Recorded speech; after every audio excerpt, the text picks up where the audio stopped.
अगर आप इंग्लिश सीखते हैं तो आपको अच्छी जॉब मिलती है, जीरो कंडीशनल सेंटेंस। अगर आप इंग्लिश सीख लें तो आपको अच्छी जॉब मिल सकती है, कंडीशनल सेंटेंस टाइप 1। अगर आप इंग्लिश सीख लेते तो आपको अच्छी जॉब मिल जाती, कंडीशनल सेंटेंस टाइप 2। अगर आप इंग्लिश सीख लेते तो आपको अच्छी जॉब मिल पाती, कंडीशनल सेंटेंस टाइप 2। अगर आप इंग्लिश सीख लेते तो आपको अच्छी जॉब मिल सकती थी, conditional sentence type 3। If I were the PM of India, I wouldn't do this. If I had been the PM of India, I wouldn't have done this.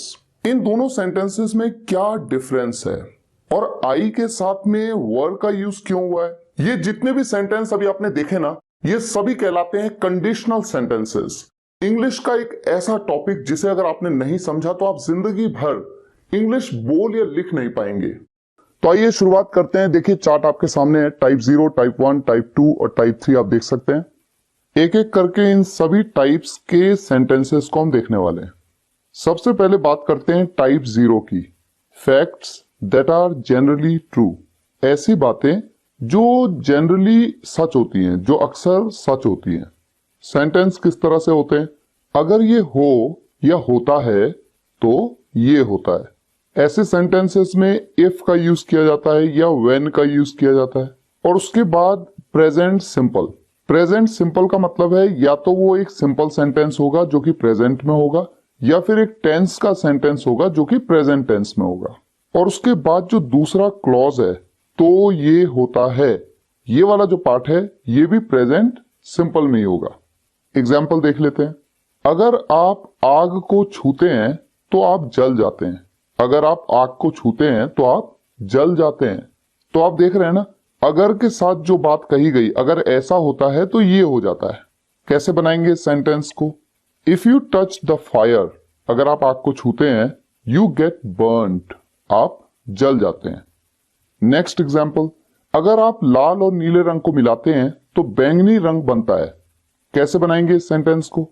आप चाहे तो वीडियो को पॉज कर लीजिए, पहले सोचिए, खुद बनाने की कोशिश करिए, फिर आगे बढ़िए। अगर आप लाल और नीले रंग को मिलाते हैं यानी मिक्स करते हैं, if you mix red and blue, तो बैंगनी रंग बनता है, इट बिकम्स पर्पल। यहां पर ध्यान रहे, तो के लिए हम देन का यूज कर सकते हैं, लेकिन जनरली एडवांस इंग्लिश में नहीं किया जाता, इसलिए मैं यहां पर नहीं कर रहा हूं। अगर पौधों को पर्याप्त पानी न मिले तो वो मर जाते हैं। इस सेंटेंस में भी अगर ये हो तो ये हो जाता है। अगर पौधों को पानी ना मिले तो वो मर जाते हैं। If the plants don't get enough water they die. If the plants don't get enough water they die. अगर बादल गरजते हैं तो बारिश आती है। ये भी एक फैक्ट है कि अगर ऐसा होता है तो ऐसा होता है। गरजने को क्या कहते हैं? Thunder. If the clouds thunder it rains. आप जानते हैं ना, बारिश पड़ना या ओले पड़ना के लिए हमेशा सेंटेंस में सब्जेक्ट में क्या यूज होता है? इट। अगर मेरे पास बहुत काम है तो मैं देर तक ऑफिस में रहता हूं। If I have lots of work, अगर मेरे पास बहुत काम होता है या मेरे पास बहुत काम है या मेरे पास बहुत काम हो तो मैं देर तक ऑफिस में रहता हूं। I stay in the office till late. तो आपने जितने भी सेंटेंस देखे ये टाइप 0 के सेंटेंस है। इन सेंटेंसेस में अगर ये होता है तो ये हो जाता है, अगर ये होता है तो ये हो जाता है, इस तरह से बताया जाता है। अब बात करते हैं टाइप 1 के सेंटेंसेस की, जहां पर आता है अगर ये हो या अगर ये करें या अगर ये करेंगे तो वो होगा या वो हो सकता है या वो होना चाहिए। ऐसे सेंटेंसेस को हमेशा इफ के क्लॉज में प्रेजेंट सिंपल में बनाया जाता है। ये बड़ा इंपॉर्टेंट है।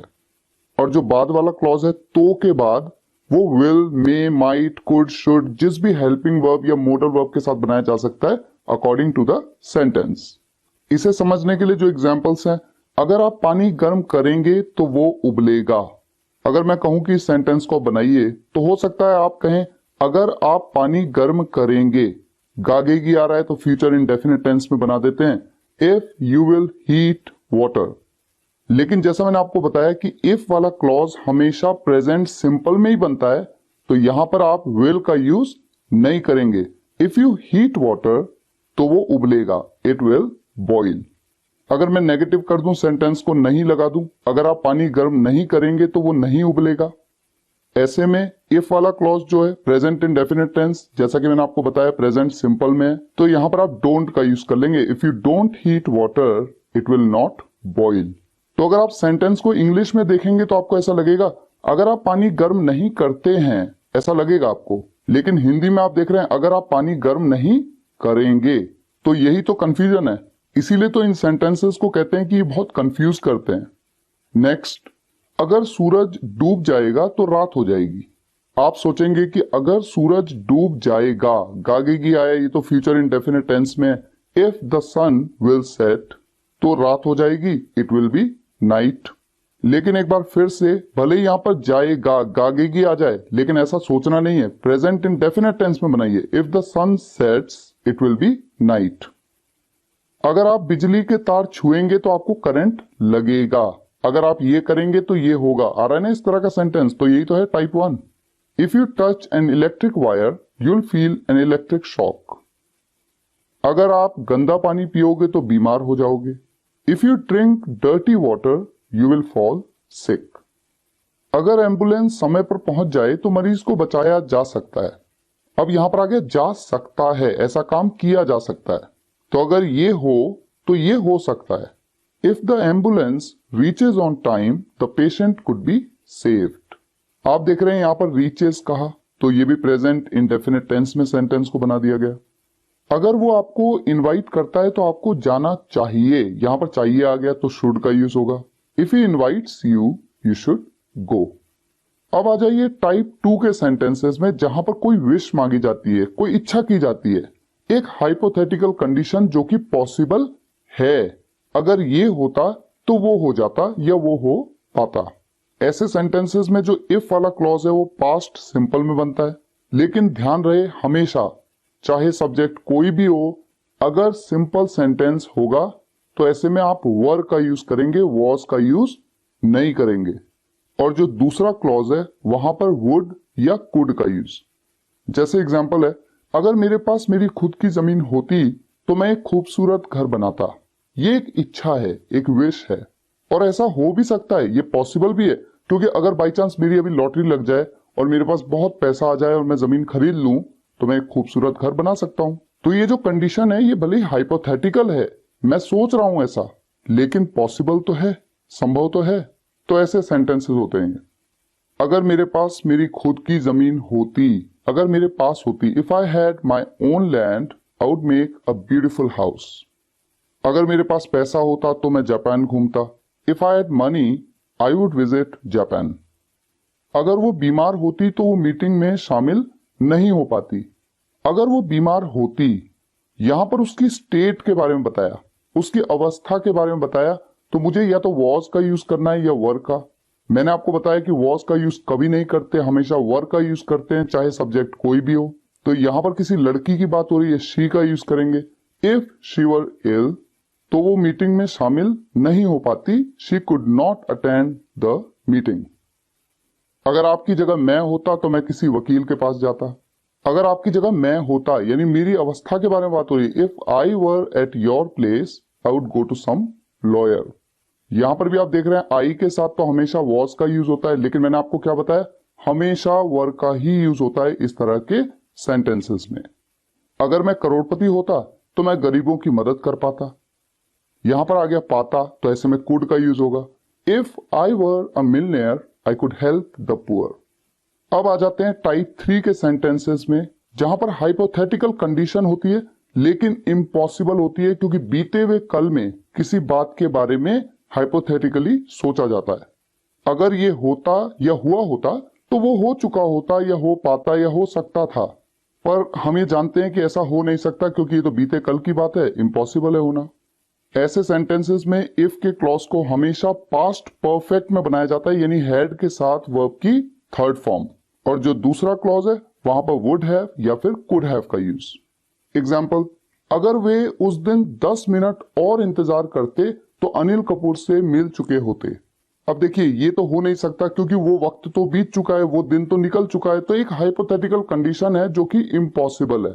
अगर ये हो गया होता तो ये हो चुका होता। कैसे बनाएंगे सेंटेंस को?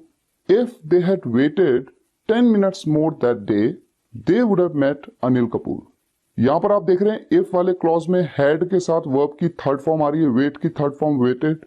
और जो दूसरा क्लॉज है they would have met Anil Kapoor, यहां पर वुड हैव का यूज हो रहा है। और वुड हैव के बाद तो वर्ब की थर्ड फॉर्म ही आएगी, जो भी उस क्लॉज की वर्ब होगी। यहां पर दूसरे क्लॉज की वर्ब क्या है, मिलना, मिलने को मीट कहते हैं, उसकी थर्ड फॉर्म मेट।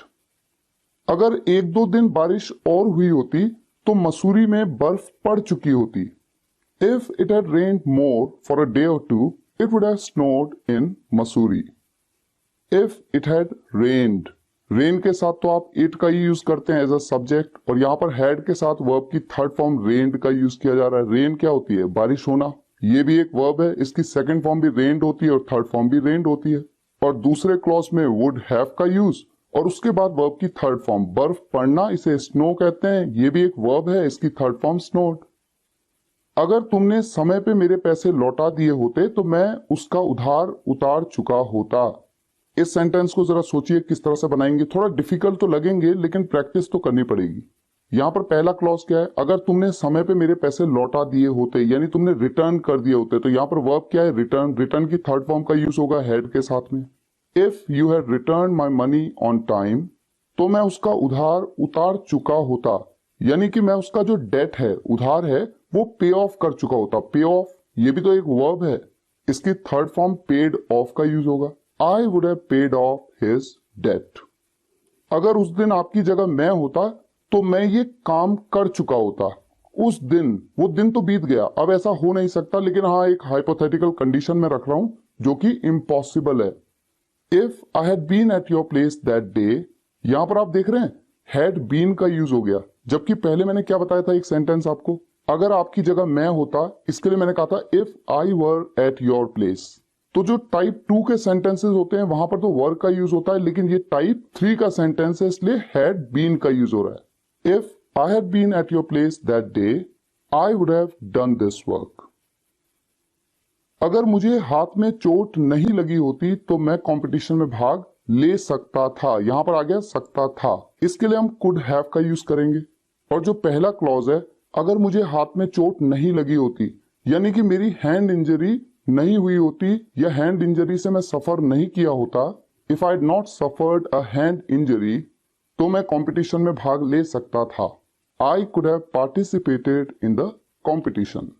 यहां पर जो पहला क्लॉज है ना, if I had not suffered a hand injury, इसको आप इस तरह से भी बना सकते हैं, if I had not hurt my hand, तो मैं कंपटीशन में भाग ले सकता था। I could have participated in the competition. Guys, conditional sentences English का एक बहुत ही इंपॉर्टेंट टॉपिक है और बहुत ही कंफ्यूजिंग टॉपिक भी है। अगर आपको ये वीडियो लेक्चर पसंद आया हो तो वीडियो को लाइक जरूर करिएगा, शेयर जरूर करिएगा, कम से कम एक व्हाट्सएप या फेसबुक ग्रुप में, और कमेंट्स में बताइएगा कि वीडियो आपको कैसा लगा। Thank you so much for watching this video guys. फिर मुलाकात होगी नेक्स्ट वीडियो लेक्चर में। Take care, good bye.